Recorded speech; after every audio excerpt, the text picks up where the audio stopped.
Hi guys! Welcome to episode 2, season 2 of Talks with Tasha. I am Natasha and I am so excited to see you back, have you back, and thank you so much for coming back. This episode is going to be a little vulnerable. It's going to be all about grief and what the grief is all about. There are a lot of different types of griefs when it comes to life.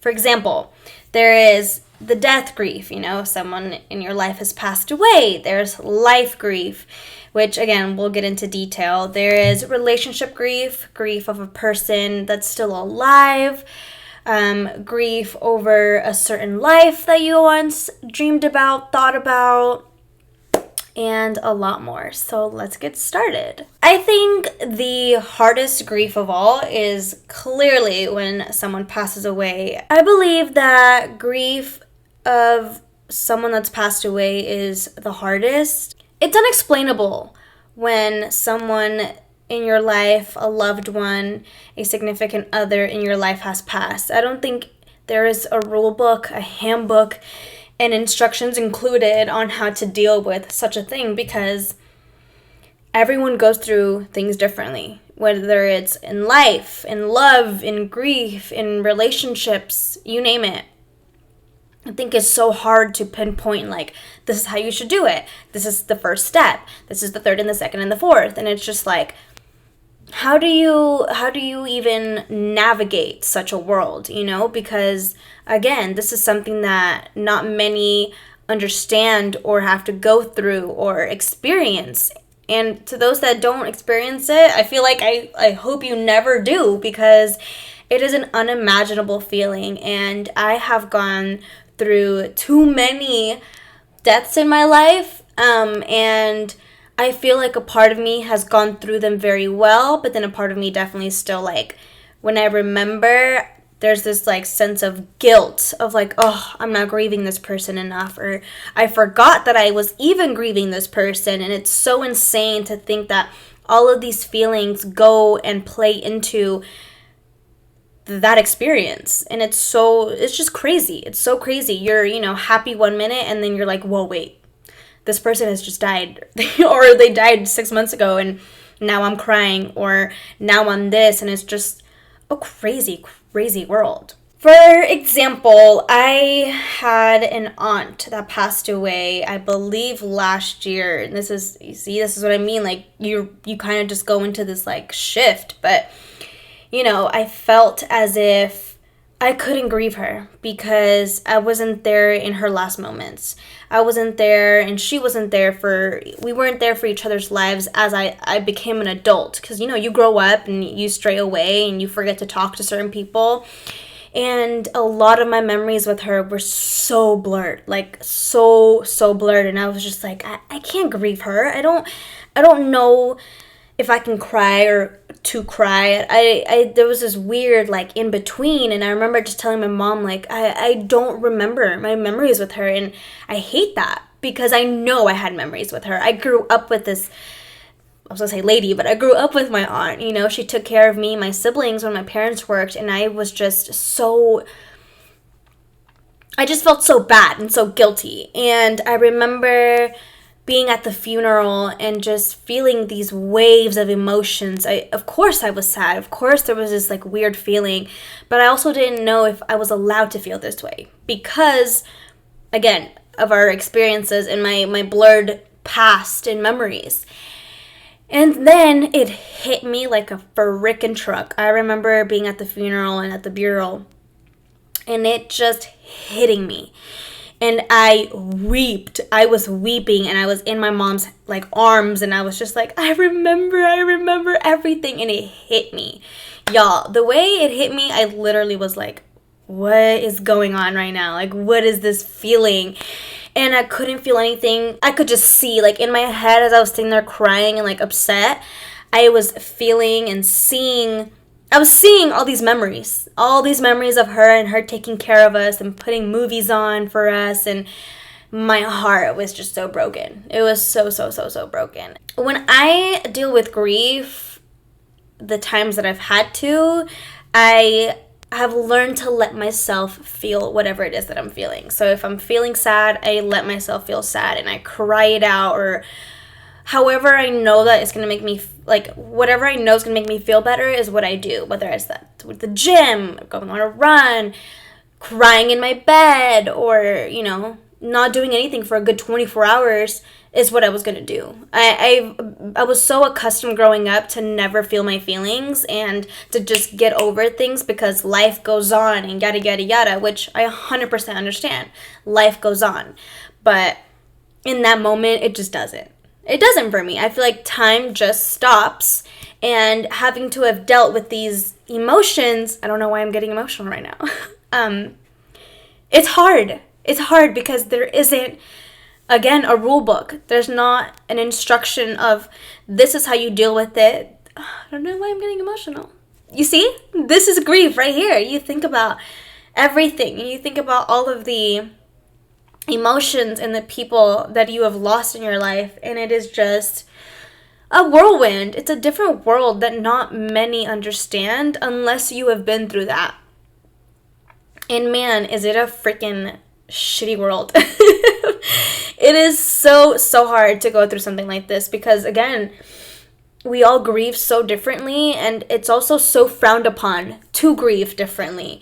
Like, people are like, oh, she's not crying. Oh, she's crying. She didn't even know her like that, or yada, yada, yada. And I've been there where I am this way to myself, where I'm like, oh, I haven't talked to her in 10 years. I can't grieve her. I can't cry about her. But it's like, this person was in my life,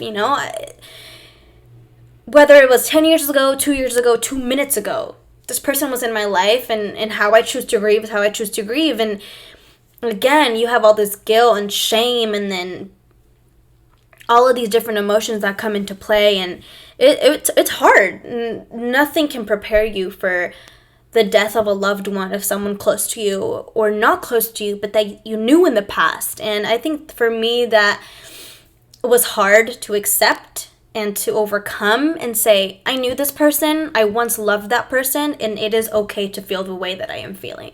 So when it comes to a death of someone, I have to accept it, I think being in denial for me only made things so much worse.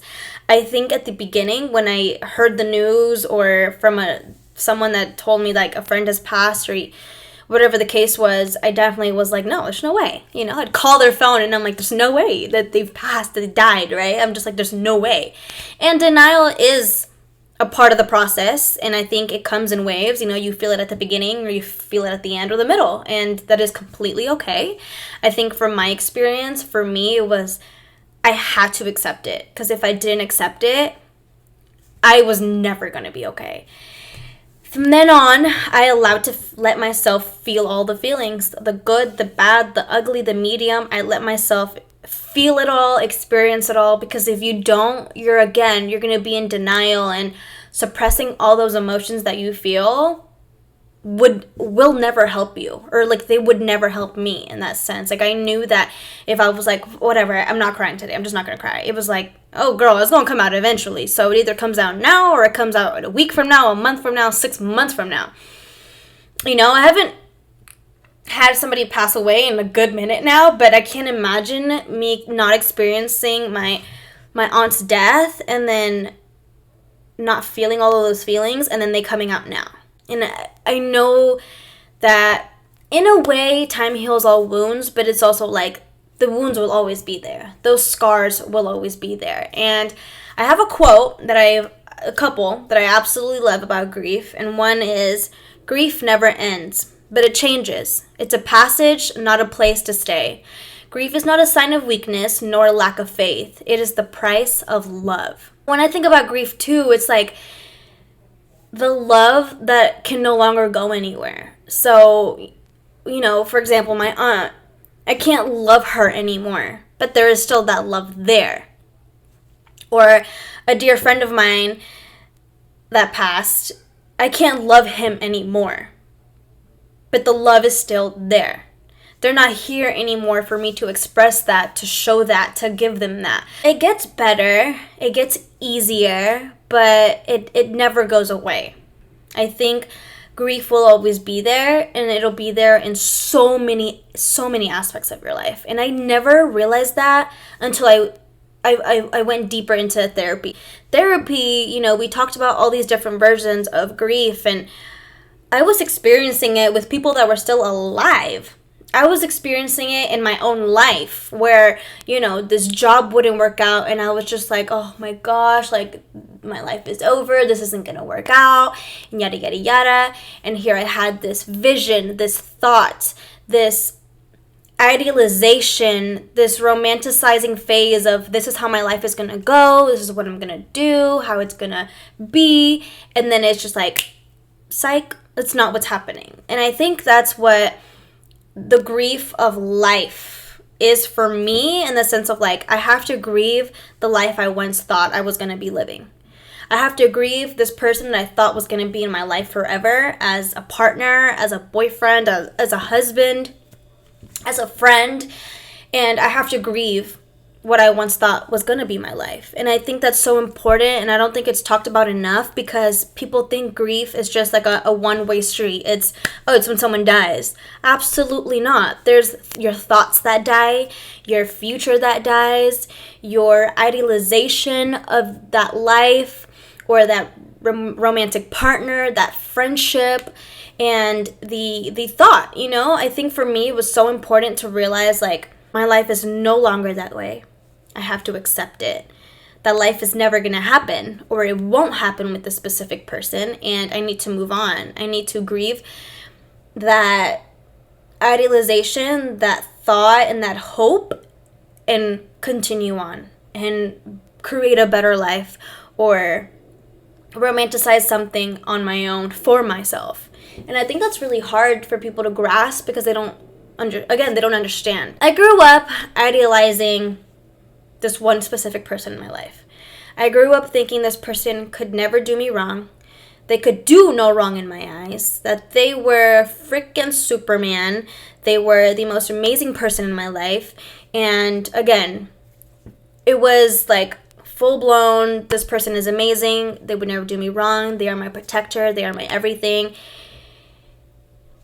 And all that was completely shattered. Like 1,000% just where I was like, whoa, do I even actually know this person? Is this person the person that I've known my whole life? Or is this like some version that I put on, you know, like the rose-colored glasses for, and thought that this person could do no wrong, but they did so wrong, right? I was so shook. I had, for a really long time, just thought that this person was this one specific person that I had envisioned in my mind and in my life. And it was so hard for me to understand that I was idealizing and romanticizing this one person in my life, and they did me dirty. They did me wrong. They did me dirty, and I had to grieve who I thought that person was. I had to process that they are not the person, or they weren't the person that I thought that they were. And for me, that was really, really hard. That's when I first experienced the grief of a person that I thought was this certain person in my life, right? You know, in my mind. And they weren't who I thought they were. And although it's not who they are now, it was who they were in that moment, in that specific point in time. So that was really hard to grasp and to come to terms with and understand. Like, in my mind, I already set the standard of like, they're never going to do this, they're never going to do that, they're never going to hurt me. And then they do all these things, and it's like, wow. Everything that I thought you were is completely dead to me. The person that you were is dead to me. And that's what I mean by having to grieve someone that is alive. Is you're not who I thought you were, who I envisioned that you were, who I believed that you were, who I set in my mind for you to be. And I feel like that also has to do with like you're setting a standard for them. But again, that's never a bad thing. You know, this person shows you that they're this certain person, and they can do no wrong, and they do no wrong until they do.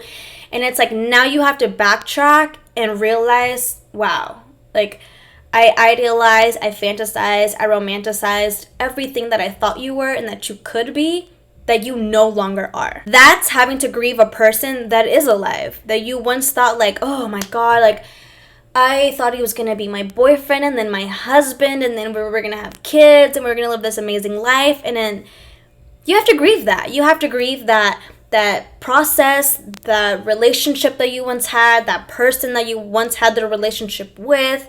And that's hard. I think that it's not as hard, but if not almost as hard as actually having to deal with the death of someone. Because you're dealing with the failed narrative in your head that you have like instilled in your brain that's like, I'm gonna marry this person, I'm gonna love this person, I'm going to be in a relationship with this person, and it's like, I'm really not. And that's really hard because you wanted this person in your life, or this person in your life as a friend, as a boyfriend, as a girlfriend, as a whatever, a wife, husband, and it's just like, that's not what's happening anymore. And you have to grieve that, and you have to process that and understand that it's okay. I take it as like, that's one step closer to finding my husband, my wife, my best friend, my friend, whoever it may be, right? And understanding that life just happens. It happens that way, and we set ourselves up for success, but sometimes it just doesn't happen that way. And that is okay. I think allowing yourself to grieve and to understand that that was once the life you were going to have is not going to happen anymore. And that is okay. There's a better life ahead of you. I think grief all around is a very scary concept that's so complex and so beautiful. And one way or another, it's something that we're going to have to experience, whether that's the death of someone in your life or grieving someone that's still alive, grieving the life that you once thought you were going to have, the job you were going to have, the friendships you thought you were going to have. I think it's really hard to grieve someone that's still alive because they're still there, but they're not there in your life. It's scary because they're still alive. They're still very much here and they're still very much breathing, but you just don't have them in your life. And I think that's hard for anybody. I know some deal with it differently. They're like, peace, sayonara, I'm way better off without you. And there's some that are just like, why can't you be in my life and be who I wanted you to be? Or I think that's the hardest part. Having a vision of somebody and seeing the potential that they have to be in your life and then just not being it, which is really fucking hard. It is so, so hard because I'm a hopeless romantic. I'm a hopeless romantic in friendships, in relationships, in life. I look at everything in like rose-colored glasses. So for me, when someone isn't who I not necessarily want them to be, but it's like expect them to be and feel that they can be, it's like, bro, fuck. Like, ugh, I really wanted this. And the fact that it's not this really, really hurts. And I'm grieving, and I'm not gonna lie, I'm grieving that right now. I'm trying to process what I felt like my life was gonna be like with this certain person, and it just not happening. And that freaking sucks because, again, I romanticize every freaking thing. The stranger could be like, have a great day. And I'm like, oh, do they love me? but it's just, a part of who I am. And I used to shame myself about that, but I'm trying to love who I am. And at the same time, give myself that boundary of like, let them show you who they're going to be or what they want to be in your life versus jumping the gun and being like, this is what I want this person to be as a friend, as a boyfriend, as a girlfriend, as a whatever in my life. And that for me has been really hard lately and something that I've been struggling with, but also trying to understand and break down and get the concept of like, why did I think this person was going to be this in my life and why didn't it work out? Okay, because of this and that, and accepting it and fully dealing with it. You have friends that are like, oh, move on, like, oh, he's a loser, she's a loser, which is helpful in certain ways, but also it's like, I once thought this girlfriend or this best friend or this guy was going to be in my life, and I saw them as a potential boyfriend, a potential husband. When it's turned out to not be what I wanted it to be, it's like, damn, now I don't have you in my life at all. And that is hard to process because you lose out on a friend or a potential boyfriend that you really genuinely wanted or wanted to experience. And that in itself is hard and something I'm struggling with. But I know that we're going to come out on the other side, and we're all going through something very similar, and that is okay. I think it's multi-dimensional and multi-streeted, and if that's even a word, there's so many streets and turns and loopholes and hills and mountains to get through and over and above, and you are allowed to grieve how you want to grieve. And if anyone gives you shit for it, bye, Felicia. Like, they don't need to be in your life. They shouldn't be in your life, or they don't need to be listened to for all that matters. I think grief is so complex again, and again, so beautiful because there's so many layers to it. So many layers. Like, you think you're just breaking the surface, you're not. And it's a very beautiful and again, so complex. There is no rule book for it, so don't give yourself one. Let yourself feel all that you need to feel. If you are someone that doesn't feel things till like 6 months in, you freaking go for it. If you are someone that feels things 6 minutes in, freaking go for it, because you don't want to limit yourself. You don't want to not allow yourself to feel whatever it is that you feel, whether this person is alive or dead, or y'all are in like a middle gray area. Allow yourself to feel everything possible, because that is what life is all about. Something my therapist has told me before is, if you are not feeling, you're not living. And if you're feeling it, it matters. Shout out to my therapist, because when she told me that, I was like, wow. My feelings matter, and if I'm not feeling, I'm not living. And I want to live, and I want to experience everything that comes with life, because that is what it is all about. And it's a crazy, scary, amazing concept. And there are no rules to it, so don't give yourself rules. Don't give yourself a limit or a boundary. You know, if you are genuinely going through something, go through it genuinely. Go through it genuinely and wholeheartedly and with intentions. And with the intentions of also like, I'm going to get through this one way or another. If I have to cry every day, I will cry every day. And I don't care what anyone has to say about it. I don't care about the tough love, like, oh, everyone I don't care if everyone dies, okay? I don't. I will grieve how I want to grieve, and that is all that matters. With that being said, grieve however you see fit, and that you allow yourself and give yourself the grace to understand that grief is not a one-way street. It's multidimensional and all of the things above, and it's never easy no matter what. Dead or alive or around, not around, it is hard and it is scary, and allow yourself to feel that, because you matter, your feelings matter, and that is important. And you are important, and that is enough, and that should be enough for you.